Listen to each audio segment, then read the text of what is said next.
The CBS Radio Mystery Theater presents...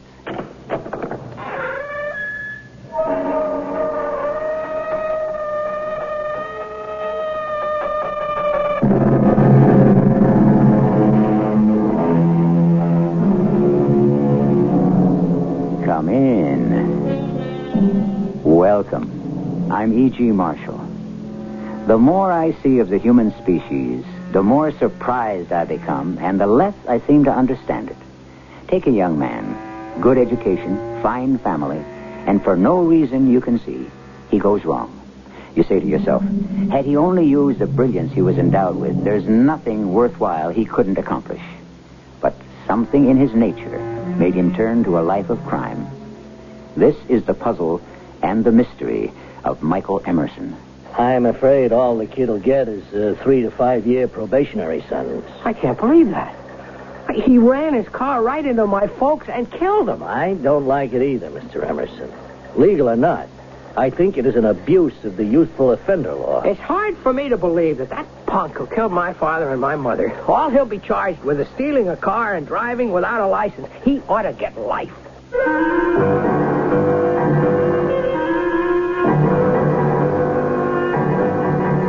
Our mystery drama, King Bankrobber, adapted from Police Files, was dramatized especially for the Mystery Theater by G. Frederick Lewis and stars Mason Adams.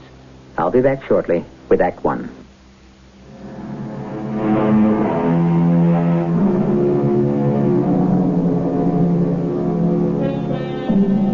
I don't want to give away too much of this extraordinary story, but the young man we call Michael Emerson, and by the way, that's not his real name, pulled more bank jobs, cracked more safes, planned more escapades, and made off with more loot than any other bank robber in American history. His total take in some 7 years from banks in New York, Philadelphia, Chicago, Baltimore, Boston, and points in between was over $20 million. Come to think of it, now that I look back, I never had a run-in with the police or trouble with the law until after I graduated from college. I never had any kind of problems to speak of. Of course, when you're at Emerson, my dad was David Emerson, the David Emerson of Emerson Industries. My mother was at Cunningham. She had almost more money than Dad did. Well, when you're at Emerson, your life really is a breeze. No sweat. But I was easygoing. Ivy League college graduate, good marks, a master's in architecture. I didn't have an enemy in the world. That is, until that night my mother and father were driving home from a weekend on the island and...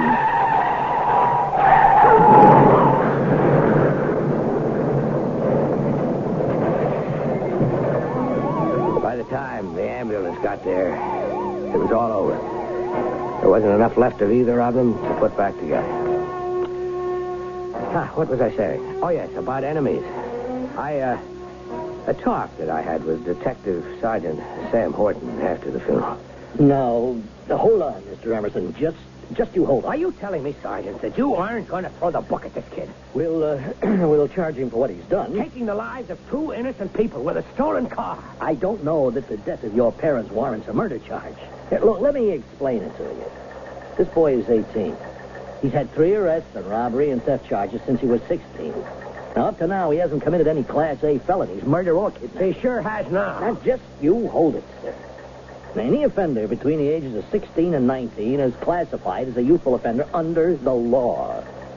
Now, there's been extensive plea bargaining in his previous arrests, and I would guess the court will continue the boy's youthful offender status, and he'll probably get 3 to 5 years probationary sentence. I can't believe that. He ran that car right into my folks and killed them, and he gets 3 to 5 years. I'll tell you off the record. Well, that kind of sentence is legal. I think it's an abuse of the youthful offender law. You keep saying law as though it was the holy writ. For us, it is. That's justice. Justice. That's hard to believe. All that punk will be charged with is car stealing and driving without a license. Now, you see, these judges, they feel they're showing compassion. You know, deprive the youngster of broken home and accident. Are these the laws we live by? A hopped-up kid loose on the street slaughters whoever gets in his way, and all he gets is a slap on the wrist? Well, it's not quite like that. Sergeant, do you know what judge is going to be presiding? No, sir, we can't tell you. Well, I'll be in that courtroom, whoever it is. 30 days later, I stood in the courtroom and heard Judge Hiram Garrity sentence that young murderer to a mere few years in the reformatory. Judge Garrity.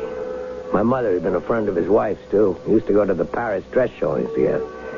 Believe me, I changed a great deal during those few minutes in that courtroom. If the law was that unjust, if the law was a friend of the criminal, then I would become the enemy of the law. Here, hello, Michael. Hey, come on over. Well, what brings you to the VIP club? Hello, Mr. Fabish.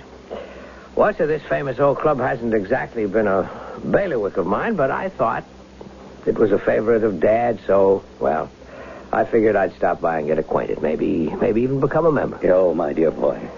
I can't begin to tell you how sorry I am that he and your mother should have come to such a tragic end. Did they get the man who ran into them? Oh, yes, they did. An 18-year-old in a stolen car. Oh, yes, of course. Hiram Garrity was telling me. He's a member here. Yes. It was his case. Yes. Well, if you don't mind, I really don't want to talk about it anymore. You don't mind that, do you? No. Forgive me, Michael. It was insensitive of me. It's all right. I've learned a lot about the world lately, Mr. Faversham. Its laws, its justice. Yeah. Well, what are you going to do with yourself, my boy? You'll graduate in architecture, aren't you? Why? I don't really know what I'm going to do. Maybe I'll take up banking. Oh, that would please me enormously. You know, your father and I were very old friends. He went into industry, and I went into banking. I'm sure there are lots of positions that I could put your way in our bank. Well, it's a question of what I feel I could contribute to, Mr. Faversham.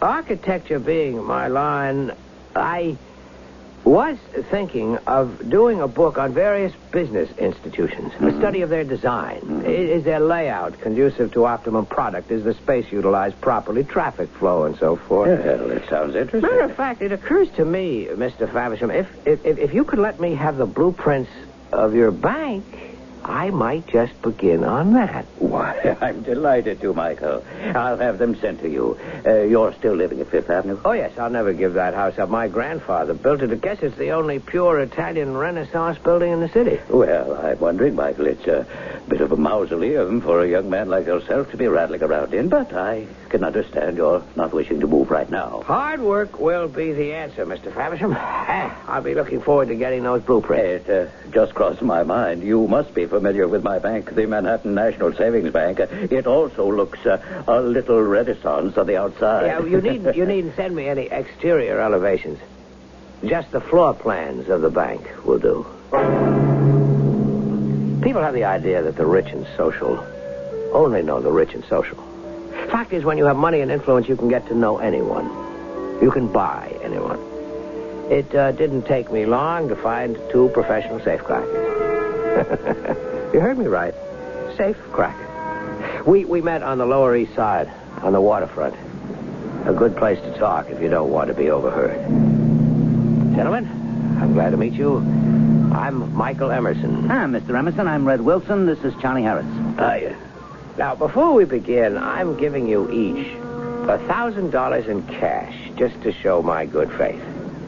When we do the job that I have in mind and split three ways, you credit me with your advance, all right? Fair enough. Thanks. Hey, you're grand. Thank you. Mr. Emerson, you sound like what you've got in mind is pretty big time. Yes, well, I have the plans, but right now I also have a lot to learn. You got tools? You tell me where to get them. What do I need? Well, to start off with, a jimmy bar.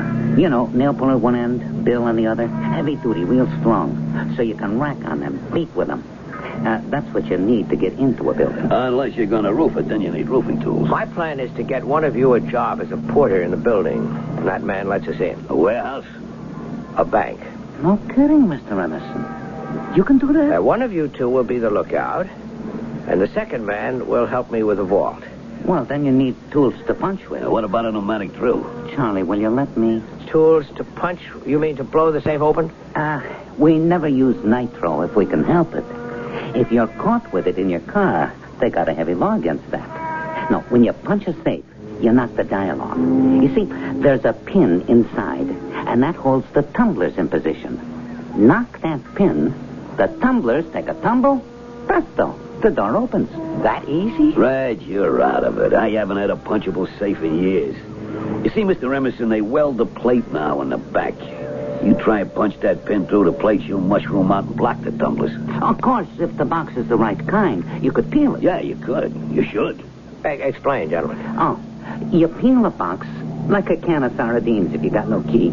You take a big cold chisel at the corner of the door, and you whip it. Your safe door, it's heavy, but it ain't solid, see? It's hollow, asbestos, fireproof stuff inside. Now, some safes got more steel than others. Depends what make. So, you just drive your cold chisel under this quarter-inch layer and pry it loose. If you got a good start, you're home free. I once tackled an LC Hall. I whipped it for 12 hours. It never did beat us. Gentlemen, perhaps I didn't make it clear. We're not tackling somebody's drugstore or jewelry store. I'm aiming for the Manhattan National Savings Bank down on Wall Street. And what we're going to do is crack their vault. Mr. Emerson, you don't do that with no drill. You gotta have their combination, or at least know what type of lock, like the back of your hand. You gotta know your bank layout real good to try that. Mr. Harris, Mr. Wilson, that is precisely the way I aim to tackle it. So if you're game, we're partners. You bet. Sold. Come tomorrow morning to where I live. I've written the address on this car. Fifth Avenue. You live there? Come around to the side street, the service entrance, 7 a.m. I'll be waiting for you.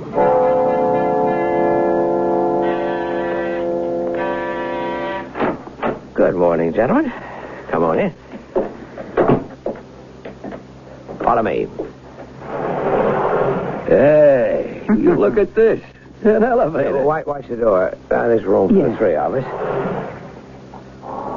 What do you think of this, Red? This guy's got his own private elevator and his own private house. It's pretty nifty. Let's take us to the top floor. And it's all yours, Mr. Emerson? That's right, every floor. I don't get it.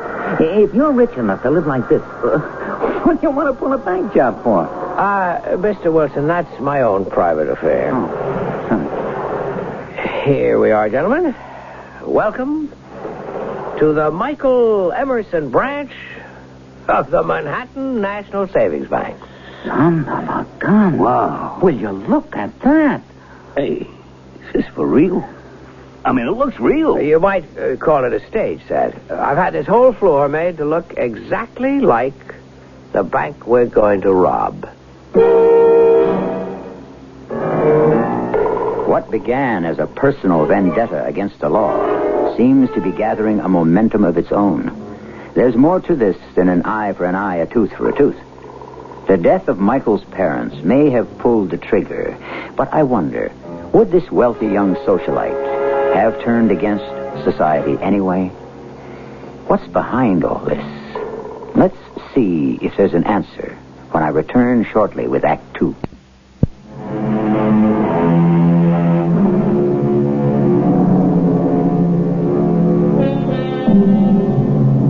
Imagine the top floor of a Fifth Avenue mansion converted into a replica of an actual bank that was going to be broken into. This method of duplicating the premises became the modus operandi Michael Emerson was to use in preparing scores of bank jobs. His master's degree in architecture certainly helped. You might say, in the annals of crime, Michael Emerson was the only college-trained bank robber. Red, I never seen anything like this layout in my life. Look at the detail. Mr. Emerson, I sure gotta hand it to you. What you see here is an exact copy of the Manhattan National's main office. That door leads to Wall Street. The teller's cage is over here. And through that space is the vault. Gentlemen, what we're going to do is to rehearse every move we will make to the split second, so that we know the bank inside out. And we shall work on this all day, every day, till we're ready to take it. I guess we'll be staying here with you, huh, Mr. Emerson? Absolutely. I hope we become fast friends, gentlemen. Well, when do you figure we'll pull this job? When you gentlemen tell me I'm ready. All right, let's go downstairs and have some breakfast. After that, I'm ready for my first lesson. I'm not going to bother you with the details. We rehearsed and rehearsed till we had every move down pat. I got Red a job as a porter in the bank. Faversham was pleased he could do me the favor and place an old college professor down on his luck. And then, one weekend, we beat that vault in 25 hours, opened every safe deposit box they had, and they were floor to ceiling. And by Sunday night, we were back at my place with bulging suitcases. Who's got what? Well, these 4 suitcases have got all the safe deposit box stuff. The loose jewelry, the envelopes. It's all here. I've got the 2 suitcases full of bills. I think it turned out most satisfactory. May I say, gentlemen, in your language, which is getting more and more familiar to me, we made a pretty good score. Aces. Hey, let's start counting. Gentlemen, all this is not going to run away. Let's relax. Mr. Emerson, if I may be permitted, I'd like to say, Charlie and me, we latched onto a genius. I've never seen anything the way you got that vault door open. He's an electrical genius, too. The way he reset that clock. I appreciate the compliments, but opening a vault isn't hard when you know how. Let's leave all this right here. Go down to the library, sit in front of the fire, and toast our association with champagne. Red and Charlie had better luck in transforming me into a professional bank robber than I had in making them into gentlemen. I opened the champagne to celebrate, but they preferred beer. So be it. After a little food and considerable drink, we decided to call it a night. We'd been on our feet 30 hours, and there was plenty of time to divvy up the next morning. Well, let's see. We got 3 piles here. 4. Oh, yeah, that stuff marked Judge Garrity. How come of all the merchandise in the safe deposit boxes, you went for that? Call it a personal score to settle. As I understand it, when people deposit their valuables in a safe deposit box, they don't insure it. They think it's safe. Which it is, from everybody but us. Is this Judge Garrity a friend of yours, Mr. Emerson? You going to give it back to him? Oh, no. I'm making sure that he'll never see it again. And to my unpracticed eye, the judge's little nest egg consists of about $100,000 worth of diamonds. Too bad. Well, have you turned your, what you call unpracticed eye to the rest of this stuff? How do you figure it? I'll make a wild guess, a low figure. I'd say after we fence it, counting we get, say, 20% of the value, that's another $100,000. Mm-hmm. And the green? You got your fingers dirty, Mr. Harris. What did you make it? $844,375. Well, so if you add the rocks and the cash, it's close to $1 million. That is the biggest score I ever made. You still can't add, Charlie. Counting the rocks, it's over $1 million. What are you going to do with yours, Mr. Wilson? Me? Stop working. I may even retire. Me too. You know, except for the times I was jugged, I ain't stopped working in 30 years. Well, I've only done this once, but it doesn't seem extremely difficult to me. Oh, Mr. Emerson, don't kid yourself. Beating safes is hard work. There you are, sandwiched in some darn little office with this monster. Cooped up, sweating your head off. You got no idea, Mr. Emerson, how much physical energy goes into making that box. That's a fact. I put my heart and soul into peeling a box. And sometimes you get so darn tired you just have to lie on the floor to come to before you get out of there. Talk about being exhausted. And it's an emotional strain. Yeah, what Red said. Safe cracking ain't no fun. It's a living. But that's about all you can say for it. What are you going to do with yours, Mr. Emerson? $300,000 extra spending money? Well, starting tomorrow, I'm going to plan a really big one. The biggest. No kidding. Fort Knox? Who knows? No, if it takes years, I'm going to do the biggest bank job in history. Mr. Emerson, whenever you're ready, you count on us, will you? I certainly will. Me too. It's a pleasure doing business with you. Likewise, I'm sure. Mr. Faversham? Yes? Oh, are you Detective Sergeant Horton? Yes, sir. Well, it's been quite some time since we heard from you police. Are you any closer to finding out who robbed the Manhattan National Savings Bank? Well, we have some leads, but I can't say we're close. 6 months. It's a pretty long time, Sergeant. What have you done? Given up? No, Mr. Faversham. We keep these robberies on our books for years. It isn't the currency or the securities, you understand. We're insured for that. But our safe deposit boxes were not. And our depositors look to us to protect the contents. They've taken the greatest loss. Most of our depositors were not insured. Now, has any of it been located? No, sir, nothing. I'm afraid, sir, the likelihood of any of the missing jewelry turning up now is pretty remote. By now, everything's been broken up and sold. Well, then what in blazes brings you here? Well, the police are working on a theory that this could have been an inside job. There is no evidence of entry, any of the ease with which the vault was open. Is there anyone on your staff, any officer who you might suspect? Someone who works here? Why, that's unthinkable. It happens every day.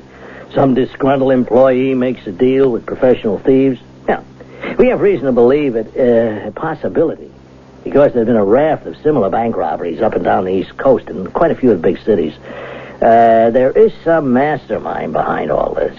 A man who has access to information enabling him to silence the alarms, and so on. Mastermind? Yes, sir. At headquarters, they're calling him the king of bank robbers, whoever he is. No one who would fit into the disgruntled employee category. Who would have access to, say, the blueprints of the layout of your bank? No one I can think of. Well, how would you go about finding out how to open your vault? Well, only ourselves. Myself and one or two other officers and the manufacturer. I'd put questions to them if I were you. I can tell you this, Sergeant Morton. We're not at all happy with the firm our locks come from. Since we were robbed, those locks have not performed adequately. They didn't perform adequately before you were robbed either. John, it does make you stop and think, doesn't it? Yes, I had this detective sergeant over at the bank yesterday, and he says there's a rash of these robberies, all hit in the same way, Ralph. Well, that's exactly what I mean, John. It makes you re-examine all your security precautions, doesn't it? I know we've taken a very careful look at our vault system at Merchant Savings. You read about Philly and Boston, Baltimore. Who's next? They could get us again. Our locks aren't working right. And what are the police doing about it? Theorizing. We at headquarters believe it's all the work of a king bank robber. Michael. Michael Emerson. Over here, boy. Hello, Mr. Faversham. Well, I haven't seen you in ages, my boy. How's everything going? Oh, this is Ralph Stanton, Michael Emerson, David Emerson's boy. Yes, well, I heard a lot about you, Michael. Your father and I were great friends. I miss him. That's right, Mr. Stanton. I remember you and Dad played golf every Sunday. Yes, we sure did. But we'd meet here at the VIP club during the week, too. Ralph and I have just been bemoaning our lax police department. 6 months since the robbery, and they still have no idea who did it. Millions stolen. That much? Some of our safe deposit clients took it pretty hard. Oh, you heard about Judge Garrity, Ralph? No, I didn't. One of our box holders. The thieves took everything. All his wife's jewelry, negotiable securities, practically his life savings. He had a breakdown, had to leave the bench. No kidding. So you see, a robbery like this can affect many people quite severely. John, you should recommend to your board a Perrier safe. They're absolutely the best. We carry on hand more actual cash than any other bank in the city. We have to be protected. Well, I'm certainly not happy with ours right now. Get a Perrier. Take it from me. What are you up to, Michael? Yes, how's your book going? Michael's an architectural graduate, and he's making a survey of business establishments, their layout, traffic flow charts, etc. Well, how you know? The purpose of the book is to demonstrate what can be done to increase productivity if you have optimum interior planning. I've had a lot of cooperation since I last saw you, Mr. Faversham. Practically every big business house. They all see the value. And, of course, those who are well-planned are sort of proud of it and want to be included. But I'm afraid they're few and far between. Well, we loaned Michael our blueprints, and he's come up with some very good ideas. Oh, well, have you thought of our bank, Michael, the Merchant Savings? I have, yes, but yours is the biggest of all the city banks, and tell you the truth, I didn't have the nerve to ask you. Why not? Shall I be frank? Well, you better be. Your dad always was. I don't think that you're utilizing your floor space efficiently. Not by a long shot. Oh, inefficient, huh? Michael, could you undertake this privately for me? A survey, recommendations for the office of the president of the bank and for his eyes only? Certainly, Mr. Stanton. I'd be glad to. Oh, well, where do we begin? You begin by getting together all of your blueprints, floor plans, and so on, of the bank's interior. Right, Michael? Yes, sir, as a start. Well, what then? Well, I'd like to send over a colleague of mine, a very fine architect. You may have heard of him, Professor Wilson. He'd work with me. I'd have him take on-the-spot measurements. Send him along, by all means. Oh, Ralph, you're not making a mistake. We can always learn from the young, right? Gentlemen, welcome back to the old homestead. Hey, we've been reading about they calling you King Bankrobber, Mr. Emerson. Red, Charlie, it's nice to see the both of you again. Well, it's been a long time. Yeah, too long. You sure have been keeping busy, Mr. Emerson. Oh, yes, I've spent a bit of time out of town. Yeah. Philly, Boston, Baltimore. I read how you left quite a trail of open boxes. I would have sent for you, Mr. Wilson, you too, Mr. Harris, but I make it a practice of using the local expert. Oh, sure, I understand that. Hey, who we playing this time, Mr. Emerson? Who do we score? Gentlemen, welcome to the Michael Emerson branch of the Merchant Savings Bank. Did you say merchants? They but the biggest in town. You're not going to make that joint. Come have a look. Wow, look at real vault. You got a whole vault door in your house. Not a vault, Mr. Wilson, the vault. I bought this from the Perrier Company. It's identical with the one downtown at Merchant Savings, just the door and the works. Well, how'd they sell it to you? I mean, you're a private citizen. You're no bank. But dear Mr. Harris, you forget that my father and mother had one of the most valuable art collections in the country. As their son, I had no difficulty in buying the best means to protect it.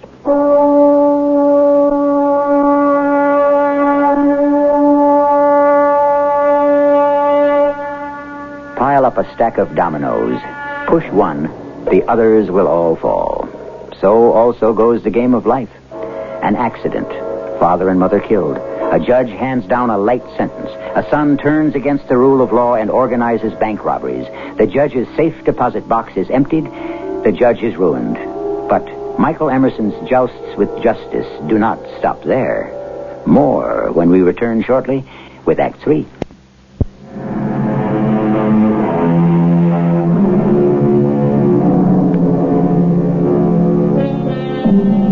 On the top floor of a Fifth Avenue mansion, 3 men are intent upon an intricate mechanism especially designed to thwart the cleverest of bank robbers. A Perrier vault door. Days go by. Weeks. One of the men poses as a Professor Wilson, gains access to the actual bank, and notes any changes in layout. More time passes. 3 weeks. A month. Lunch, burgers, and Cokes. How's it going? Oh, I'm sorry, Mr. Emerson. I think he's got it. Put the food over there, Johnny.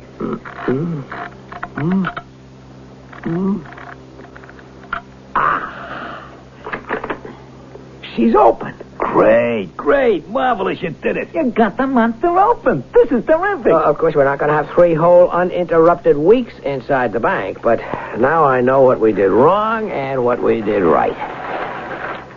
Charlie, what's this? I told you 2 burgers, medium rare. Both of these are well done. Well, that's what I asked for.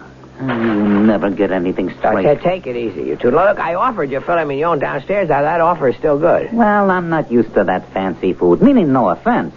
I'll stick with these burgers. There's extra ketchup and pickles in the bag, Red. Thanks. You, sure you won't have something, Mr. Emerson? I brought an extra tuna fish sandwich just in case. Thanks, no, Mr. Harris. I don't feel like eating now. I've got to measure exactly where I drilled that hole under the indicator. And work always makes me hungry. Will you gentlemen just hold the chatter for a minute? What I've got to remember is exactly how I've done it here. Every move. Well, gentlemen, I'm game for this Friday. How about you? Sooner the better. The other jobs, you know, the other jobs are easy. This one, time will tell. How's that? We got the hang of this lock in 3 weeks. All we've got now is a weekend. Friday came. We went in. Our inside man opened the back door. It's good and dark, just enough light coming from the street lamp outside. Red Wilson worked with me. Charlie Harris was lookout. You need help, Mr. Emerson? I got the hole pretty well started under the indicator. I want to check how far I'm in. Hand me the steel wire. There's a cop coming down the street. Everybody freeze. He's still coming. Coming closer. Hey, what's that? The night lights have gone on. Hit the floor, everybody. It must be timed automatically to go on at midnight. Jack should have told us, the stupid fool. Hey, I'm standing over here by the window. The cop's going to see me. Duck down. Crawl into the corner behind that big cardboard sign. Can you imagine? Jack's the inside man, and he don't tell us nothing. Mr. Harris, did you make it? Yeah, right behind that sign. You know what it says? Who cares? Low interest rates. Borrow from us. It's a steal. Oh, Charlie, you're too much. What do we do now? We wait till that cop is past the window. Okay. Now let's arrange some of that furniture so we can work without being seen. Big couch by the window. We'll crawl over there and move that to the right. Mr. Harris, grab hold of your cardboard sign and ease it over to your left about a foot. This is like cracking a safe in the middle of Times Square. Think we can do it, Mr. Emerson? We'll give it a darn good try. We moved whatever furniture we could find, inch by inch. Had it staggered all the way across to the counter, so from outside it still looked all right, but it made a solid wall. Most of the time we just had to kneel behind it, working all that night, the next day, and the next night. It was slow going. Oh, Mr. Harris, you want to take over? You bet. Nice and clean. Nice and clean. 2 hours. Flat on your stomach. I tell you, 2 days like this is a little nervous-making. Why not? There's a little more than 5,000 in this wall. I'm through the plate, I think.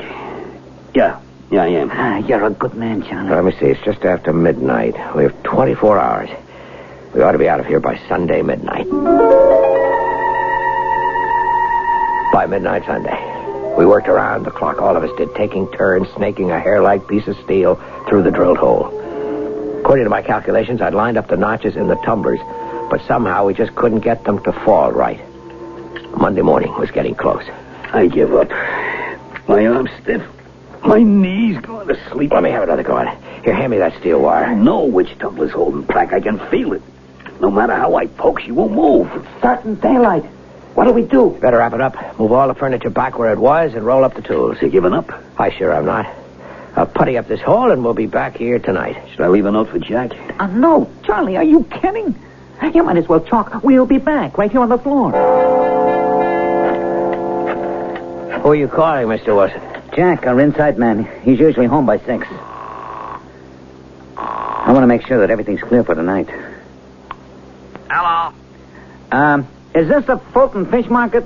Who wants to know? Well, I'd like to order 3 pounds of herring for a special party tonight. Can you deliver? For tonight, I wouldn't recommend it. I see.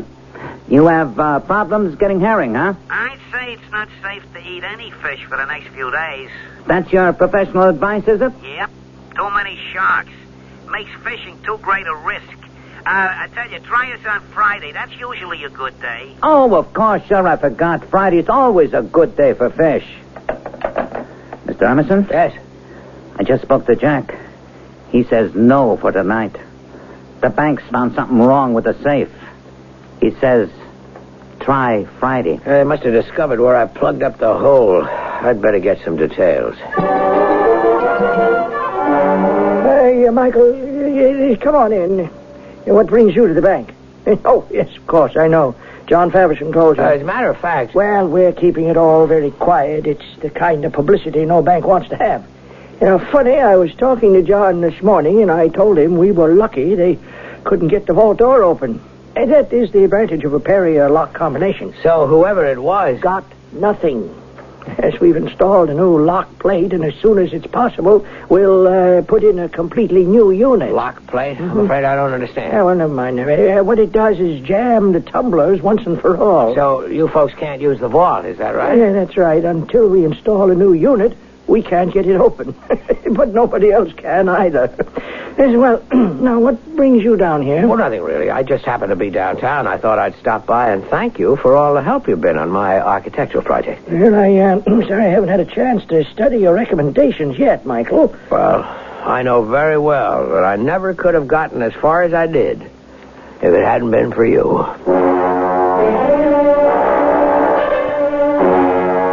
So we waited until Friday. I knew there was only one way to open that vault, but I decided to use it. Wow.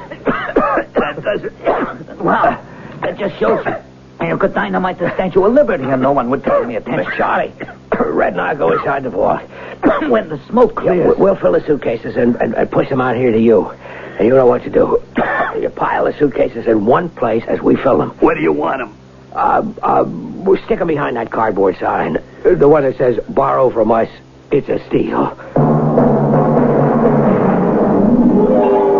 We did it. $3 million. The biggest haul in safe-cracking history. But where do we go from there? I proved I could do it. Make a monkey out of the law. So, I retired. Of course, I kept my hand in as a consultant to other bank robbers. They pay me a fee for advice and planning. But King Bankrobber was no more. Michael Emerson, he still lived, and you could find him at the VIP club mingling with the best people. My old partners, Mr. Wilson and Mr. Harris, I lost track of them. But one person didn't. Detective Sergeant Sam Horton. Officer Carmody, bring in the prisoner. Well, if it isn't Charlie Harris. I don't think we've met before. Oh, well, let me introduce myself. Detective Sergeant Horton. Well, Charlie, you used to be a lot smarter. What happened? I was never very good in school. Kind of dumb. Well, according to what it says here, Charlie, you were caught with your fingers in the cookie jar at the City Grand Trusted National. No kidding. I was? Well, Charlie, you don't have to play dumb if you are dumb. I was badly advised. I sure think you were, Charlie. You shouldn't listen to everything the king tells you to do. Who? King Bankrobber. Never heard of him. Oh, Charlie. Dumb. Oh, yeah. Yeah, I heard of him. Yeah, and you work with him, too. Now, I'll tell you how I know. You use a lot of tricks only he used on his jobs. But your problem, Charlie, is that you weren't tricky enough. I didn't come here to be insulted. So tell me, where did you get the ideas on how to crack City Grand? Out of my own head. What do you think? Well, I'll tell you what I think. I think you're going to get 20 years. 20 years? Mm-hmm. I ain't going to live that long. Oh, you could, Charlie, and I'm going to level with you. You're a small potato. Doesn't do me any good to put you in the oven when the big potato's still around. So what I'm offering you, Charlie, is my cooperation when it comes to plea bargaining time in return for yours.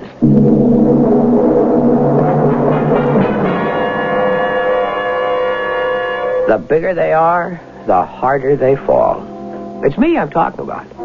And all because Detective Sergeant Sam Horton was a wee bit smarter than I was. He got Charlie Harris to put the finger on me. But after the police dug around some up on the top floor of the house and found a whole set of tools I'd forgotten to throw out and talked to witnesses, they had a good case. Just before I went up to serve my time, I had a visitor. Hello, Michael. I had a dream about you last night, Sergeant. It was like the first time we met, remember? Mm-hmm. Well, I remember a young man who came to see me about 7 years ago. Maybe I'm a little to blame for what happened to him. I couldn't give him the answers he wanted to hear. I did start out to revenge myself against the law. But I didn't quite make it. 7 years ago, you told me the law was soft. I was wrong. You have to learn that.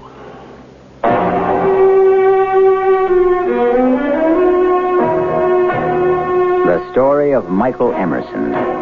Does it have a meaning? Does it add up? Is the answer taking the law into your own hands? Is your way the right way? Fight fire with fire, they say. But will it ever put out the flame? Think about that, and I'll be back shortly.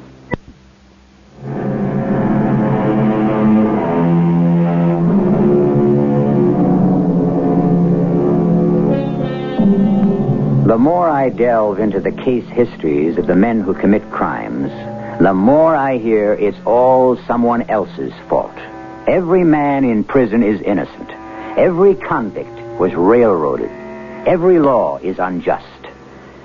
The law has been built to protect everyone. Like a water dam, just one little hairline crack and, well, I don't have to tell you what might happen. A little pressure, and the whole structure could give way. Our cast included Mason Adams, Earl Hammond, Ray Owens, and Jackson Beck. The entire production was under the direction of Hyman Brown. The This is E.G. Marshall inviting you to return to our Mystery Theater for another adventure in the macabre. Until next time, pleasant dreams.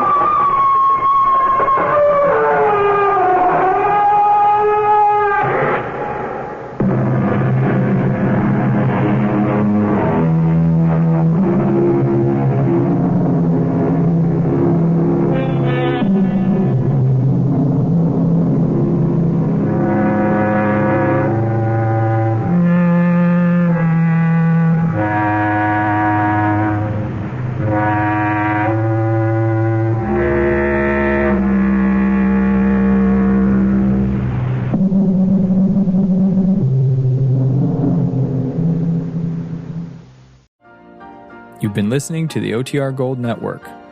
Find more classic radio at otrgold.com.